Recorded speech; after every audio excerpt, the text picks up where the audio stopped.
Question number 10. How does paragraph 1 introduce the ideas that ravens may perceive time and plan for the future? Okay. So E, it mentions a poem that considers whether a raven can see the future and then discusses why people have traditionally doubted that ravens have the ability to plan. Well, we do have a raven in the poem by Edgar Allan Poe where the narrator interprets the raven as predicting doom for his future. And then we go on to a new study in the Journal of Science and an assessment that most people assume animals do not understand the passage of time. Some people do not, or most people again, do not think animals have the ability to plan. But these research argues ravens do or may be able to have the ability to think. Okay, so let's go back.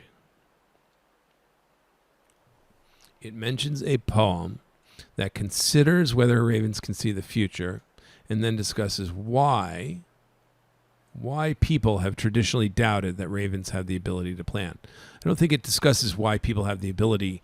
Ravens don't, or people doubt that they have the ability to plan. I think it referenced animals, and it really didn't discuss why. It just mentioned. F, it references a poem about a raven that seems to have insight into the future and then mentions new information that suggests ravens have the ability to plan. I think that's a more accurate restatement of paragraph 1. The poem is about a raven that seems to have insight into the future. So according to the narrator of that poem, the raven seems to be telling the future. Okay, that's more accurate than the poem considers whether a raven can see the future. It's not really spending a lot of time considering it.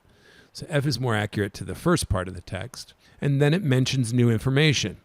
Paragraph 1 does indicate new information, a new study published in the Journal of Science. So that's correct. And that suggests ravens have the ability to plan. Well, the new study results in the Journal of Science, going back, argues that ravens may be able to think and even plan ahead. So normally E and F would make this a hard problem. They're very similar in ideas, but they're actually quite different in the actual text representation. F is a more accurate restatement of the text. E is not quite right on a few different fronts, right?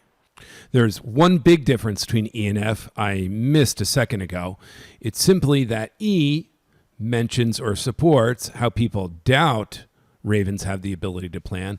F supports the idea that ravens have the ability to plan.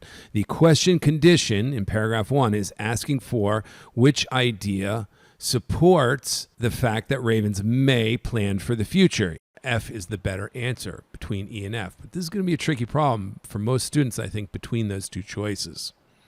Let's quick check G and H. G, it mentions a poem that led people to believe that ravens are aware of the future. Wait, people did not believe, as it says in the text, ravens or animals were aware of the future, could tell time, or plan ahead.